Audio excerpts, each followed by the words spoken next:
17বার সরকার কতবার যে সরকারি তেরিবেরি করছে সংসদের মধ্যে রিঅ্যারেঞ্জ করে সরকার পাঠাচ্ছে না। আপনি সোজা হয়ে না চললে তো উপায় নেই, তাহলে সরকার চাপে আছে কিনা, সোজা হয়ে চলবে নইলে চেঞ্জ হয়ে যাবে। এই পদ্ধতিটা সুন্দর না? আবার দেখেন যে 1% ভোট পেলে যে ছোট দলটা আরো কয়েকজন সংসদ সদস্য সংসদই থাকবে, তাহলে একটা ভোট কি নষ্ট হলো? একটা ভোটও নষ্ট হবে না। জনগণের 100% জনগণই তার ভোটের মূল্য পাইলো কিনা? একটা সুবিধা হলো এককভাবে কেউ স্বৈর শাসক হতে পারবে না। 2 নাম্বার হলো প্রত্যেকটা ভোটের মূল্যায়ন থাকবে। 3 নাম্বার হলো পুলিশ প্রশাসন, র‍্যাব যে পুলিশ প্রশাসন আছে এরা এককভাবে সরকারের বাহিনী হবে না। কেন?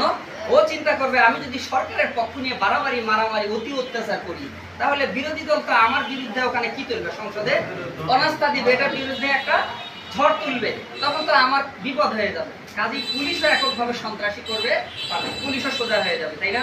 দেশের আইন শৃঙ্খলা স্বাভাবিক হয়ে যাবে।